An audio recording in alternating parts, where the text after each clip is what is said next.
모두의 취업백서 2부 다시 돌아왔습니다. 저희 2부의 첫 코너는 책 소개 한마디 시간인데요.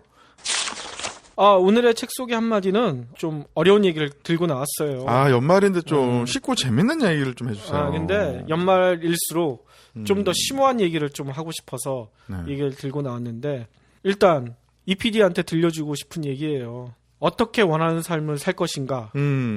어떻게 살길래요? 이것은 거의 뭐 정의란 무엇인가, 죽음이 무엇인가, 어떻게 뭐 상대에게 어떻게 원하는 걸 얻을 것인가, 뭐 이런 되게 어려운 책인데? 예, 상당히 이 책이 두껍기도 하고. 두꺼워요? 예.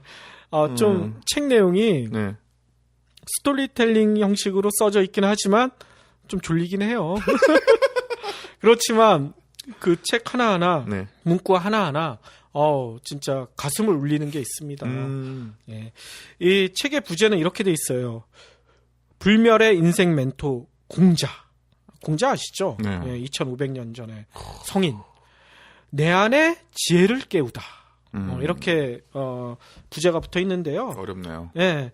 이 책 쓰신 분도 중국 분이세요. 중국의 저명한 경제학자이며 인재 개발 분야의 1인자로 통하시는 분이래요. 우간인이라는 분이 쓰신 책입니다. 그거를 우리나라 이제 역자가 한글로 번역해서 이제 실으셨는데, 이 책의 내용은 이거예요.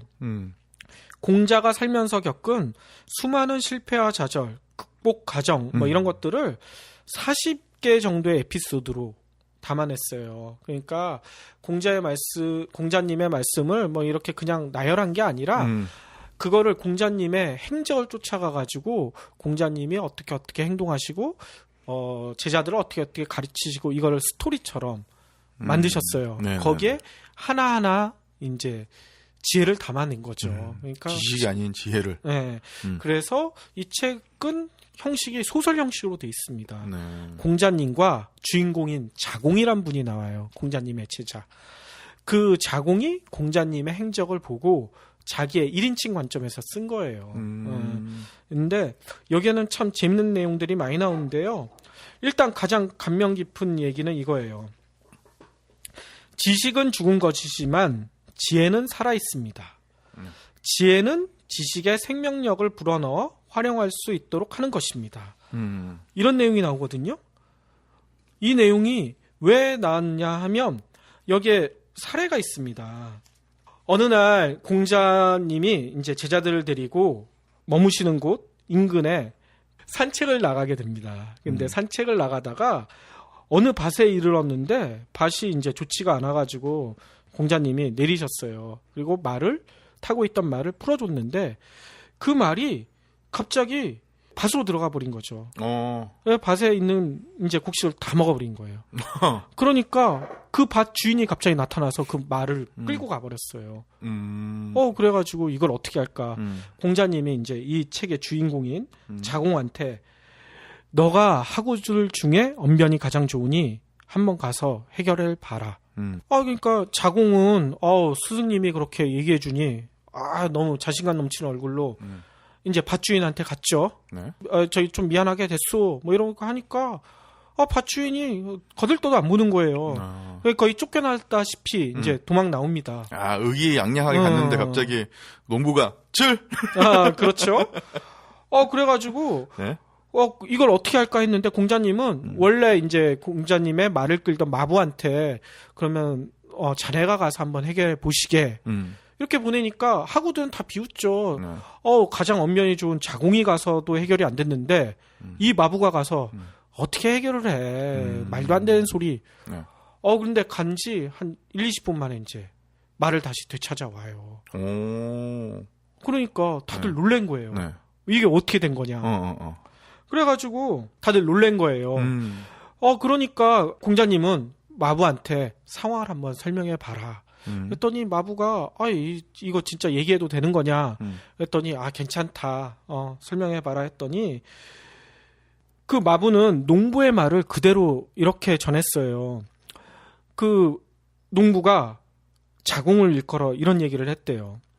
방금 다녀간 사람은 진짜 도당체 들어먹을 수 없는 말만 하더라. 뭐 말도 안 되는 얘기 뭐 공자님이 어쩌고저쩌고 뭐 하니 내가 도대체 뭔 얘기인지 몰라서 쫓아났다. 그렇지만 당신 마부가 왔었을 때는 형님 뭐 이게 어떻게 좀 죄송하게 됐습니다. 우리 나중에 술이나 한잔 하시죠. 이러면서 얘기를 하니 그 농부 입장에서는 누구 얘기를 들어주겠습니까? 네네네. 그러니까 이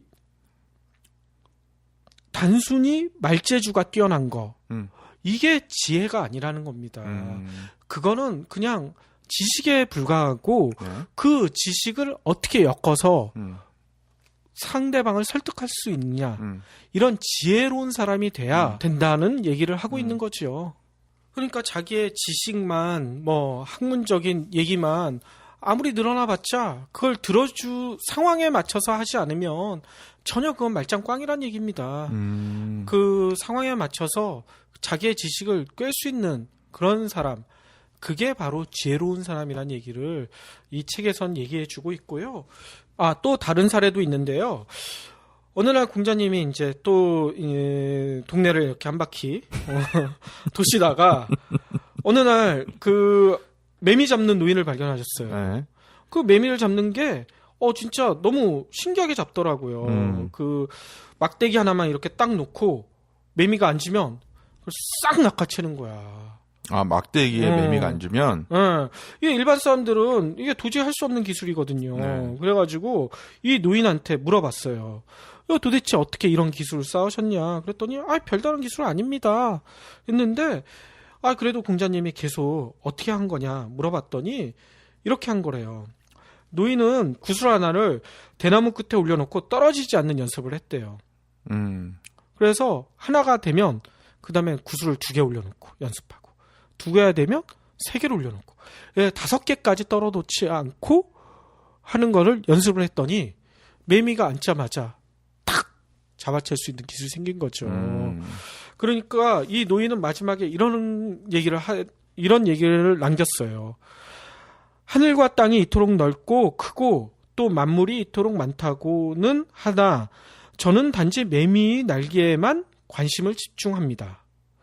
온 정신과 마음을 하나로 모으고 다른 일에 신경을 쓰지 않는다면 어찌 잡지 못하겠습니까? 그러니까 잡생각 버리고 집중하라는 얘기네요. 그러니까 우리가 보통 보면 TV에 많이 나오잖아요.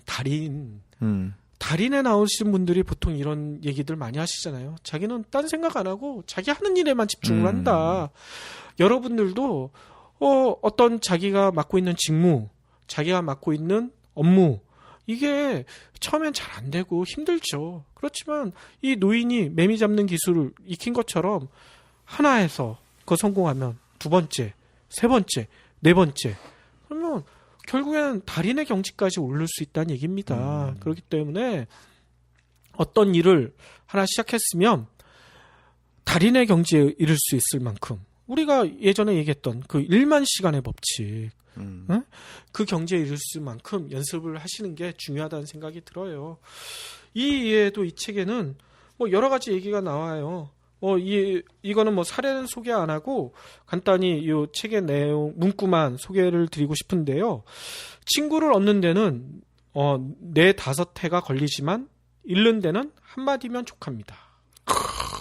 이게 중요한 얘기입니다. 그렇네요. 예. 그러니까 말재주가 좋다고 꼭 말을 잘한다는 게 아니라 이 말재주를 너무 남용하면 독설 이런 거 잘못 쓰면 친구를 잃을 수도 있어요. 그러니까 말을 조심해야 된다는 이런 얘기도 하시고요. 그러니까 말 가려서 하라는 얘기죠? 그렇죠. 그리고 12가지 인생 지침에 대해서도 이 책에는 나와 있어요. 짧게 한두 가지만 소개를 드리자면 현실을 벗어난 공부는 죽은 공부다. 동기뿐 아니라 결과까지 좋아야 한다. 네네. 주관이 없는 지혜는 독이다. 옳은 일에는 고통과 모욕이 따른다.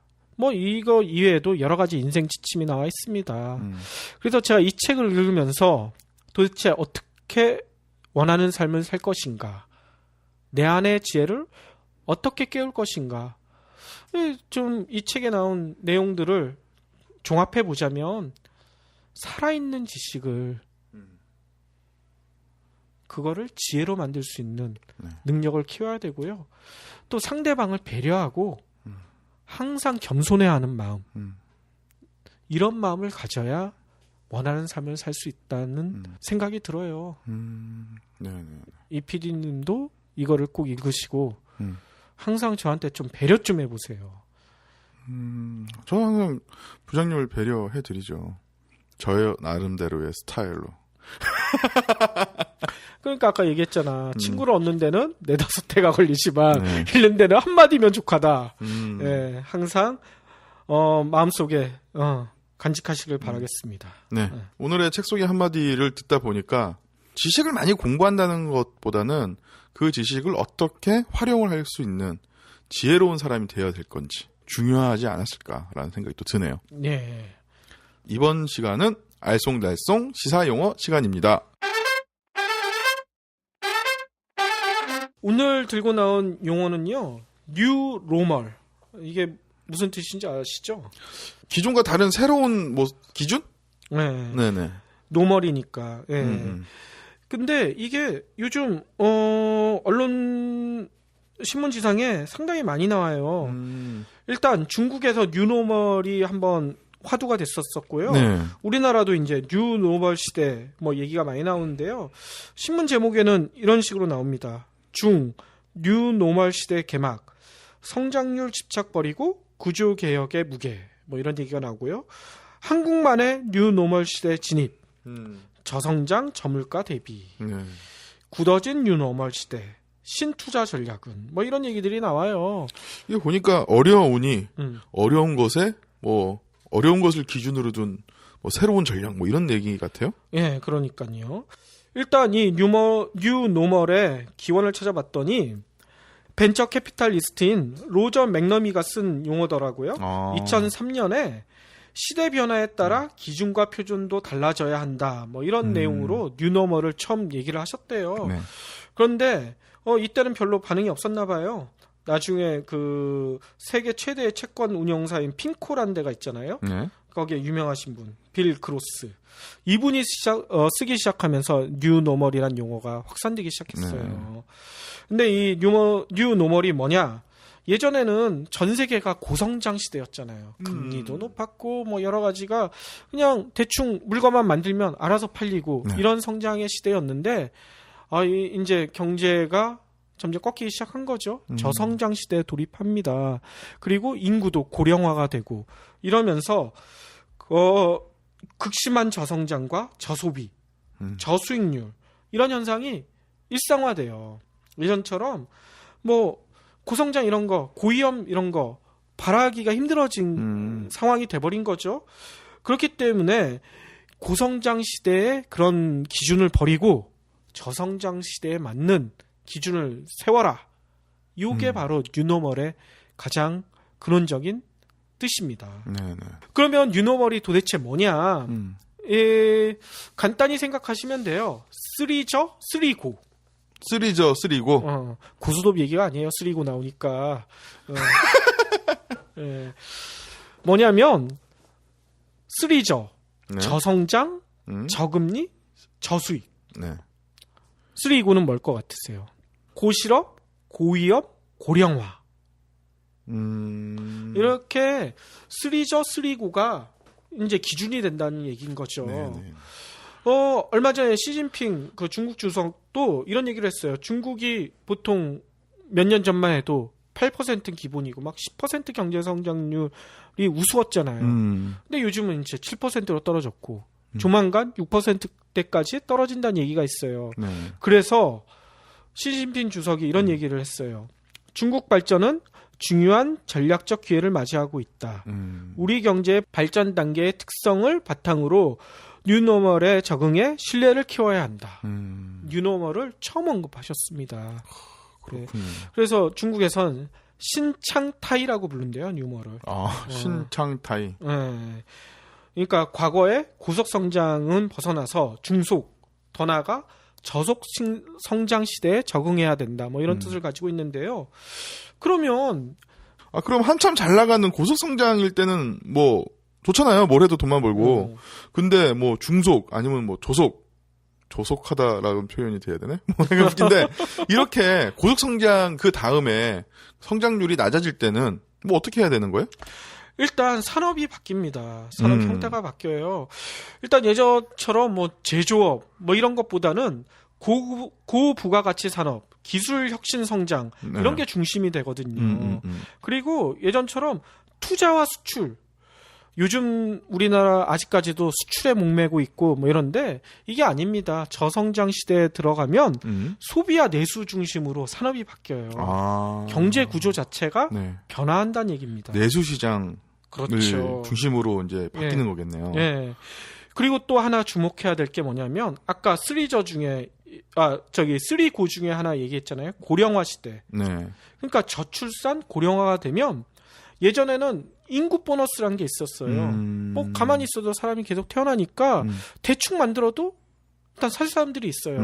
그때 물건을 팔리는 거에 대한 별로 걱정을 안 했었는데 네. 이제는 물건이 안 팔리기 시작한다는 거죠.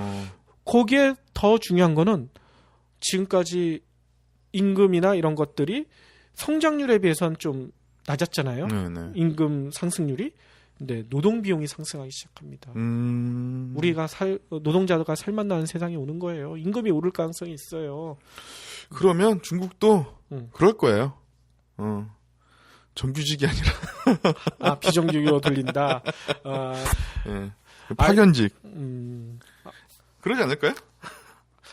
근데 그게 아니라니까요. 점점 사람이 부족해지기 때문에 사람이 귀한 진짜 인간다운 대우를 받을 수 있는 시대가 올 수도 있다는 얘기를 하시는 분들이 있어요. 그렇네요. 한국이랑 좀 다르네요. 한국은 정규직도 비정규직으로 전환하려고 노력하고 있는데. 이거는 이제 변환기의 혼돈의 시대이니까 그렇고 저성장이 보편화되면 네. 아닐 수가 있다니까. 알겠습니다. 그럼 저희가 어떻게 대처를 해야 되는 건지 좀 알려주세요. 이게 너무 어려우니까 저같이 멍청한 사람들은 쉽게 말씀해 주셔야 되는 거 알고 계시죠?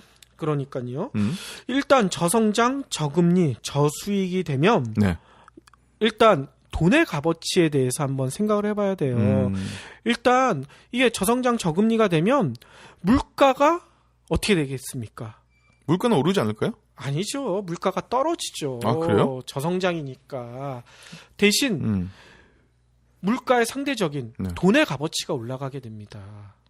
화폐 가치가? 네, 화폐 가치가 올라가게 돼요. 근데 우리나라는 왜 저성장 시대에 들어갔는데? 아직 지금 이제 완전히 변화가 안 됐다니까. 지금 떠받치고 있는 거예요. 그러니까 성장률이 낮아지는데 보통 경제 성장률이 제대로 이제 경제가 구조가 시프트가 되려면 네.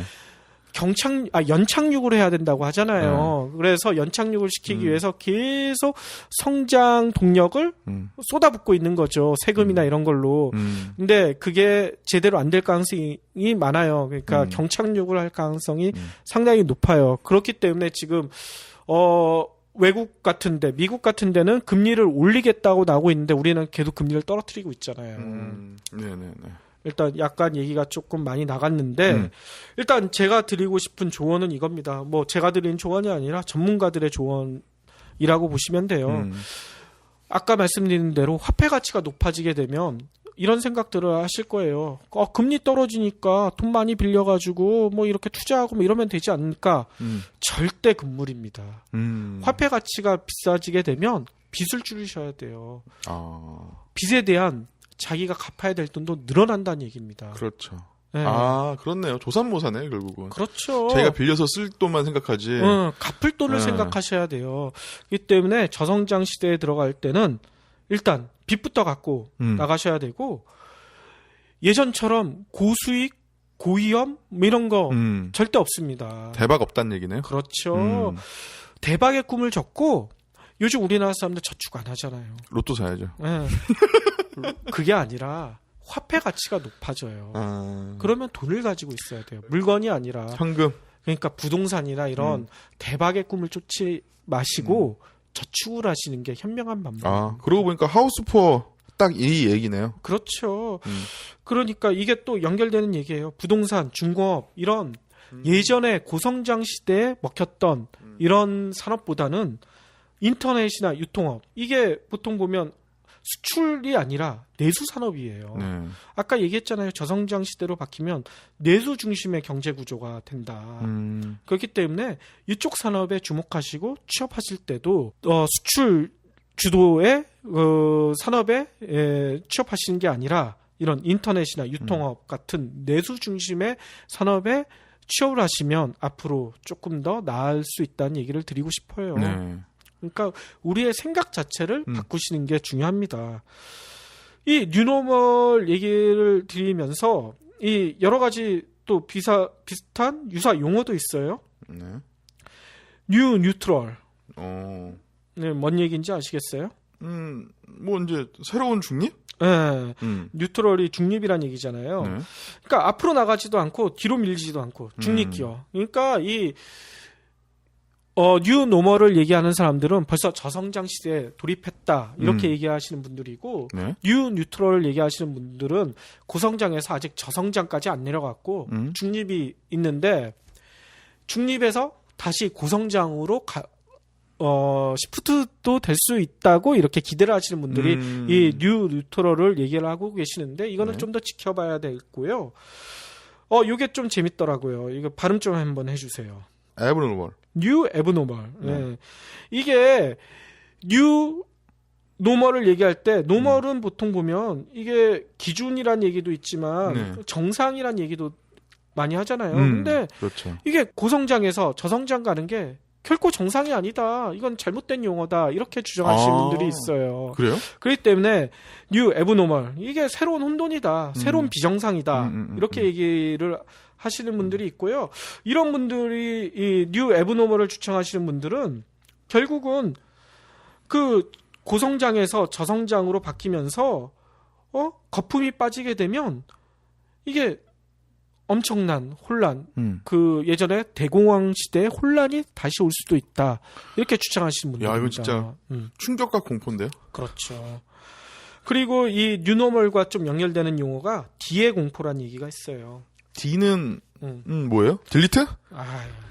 디플레이션. 디플레이션. 네, 디플레이션이 뭔지 알죠? 네. 인플레이션의 반대. 그렇기 때문에 디플레이션이 이런 얘기, 디플레이션의 어원을 보면 공기를 뽑는다, 팽창물을 수축시킨다 이런 얘기에서 나온 얘기거든요. 그러니까 그 동안에 급격하게 늘어났던 통화량이 갑자기 줄어들게 되면서 이 디플레이션이 오게 되면 성장률이 저하되고 경제도 침체가 되고 그러면 이제 기업들이 도산하거나 경제 구조가 확 바뀔 수 있다. 이 뒤에 공포까지 연결되는 겁니다. 근데 우리나라가 벌써 뒤에 공포 중심에 와 있다는 얘기들을 많이 중심이요? 하세요. 그렇죠. 아직 그 저희들 중심이라니. 태풍의 중심 얘기 많이 하시잖아요. 고요하고. 네. 태풍 외부 외곽지대는 엄청 난리가 나요. 네. 뭐 시속 몇백 킬로까지는 안 가나? 아무튼 바람이 엄청나게 불어서 사람이 서 있을 수 없을 정도의 강도를 느낄 수 있는데 태풍 중심에 가면 고요하잖아요. 지금 우리나라가 약간 그런 상태입니다. 이게 혼돈이 올지 네. 엄청난 뭐 기회가 올지 그거는 모르는데 또 지금 고요한 상태거든요. 이 태풍이 어느 쪽으로 갈지. 여러분들 이 치중 잡담을 들으신 분들은 관심 있게 보시고 대비를 하셔야 될 것 같습니다.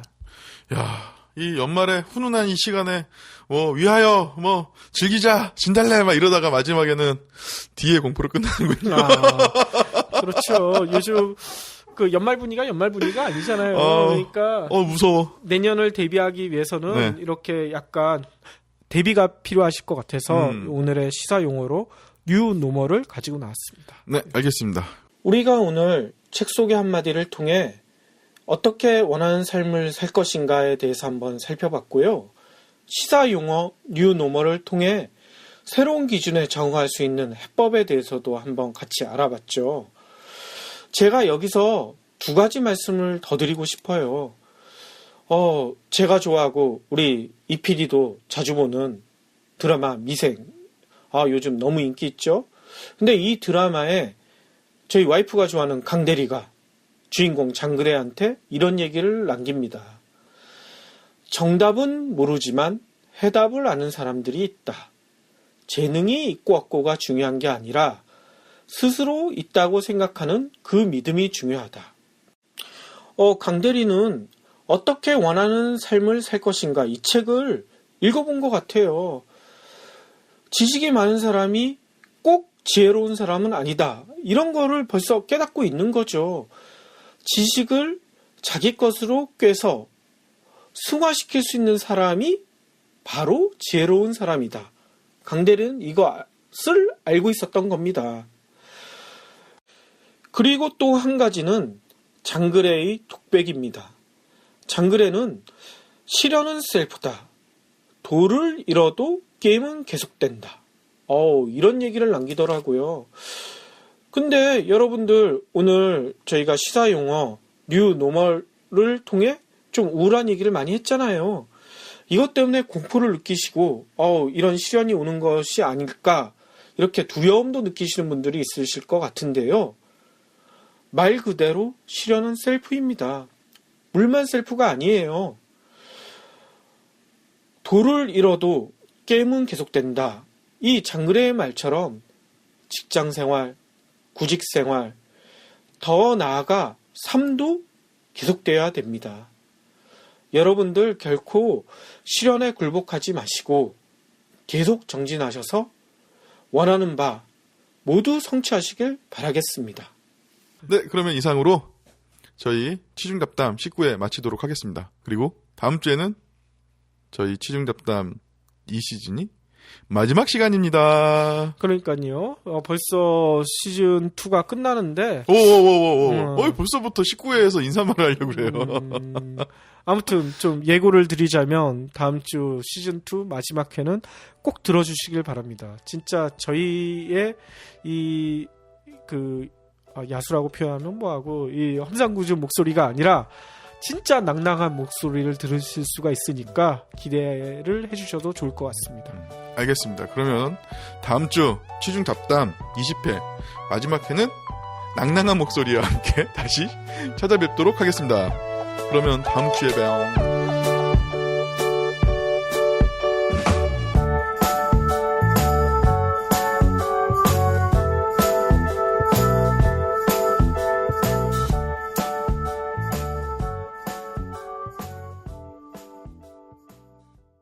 콘텐츠 발전소 IMC 플러스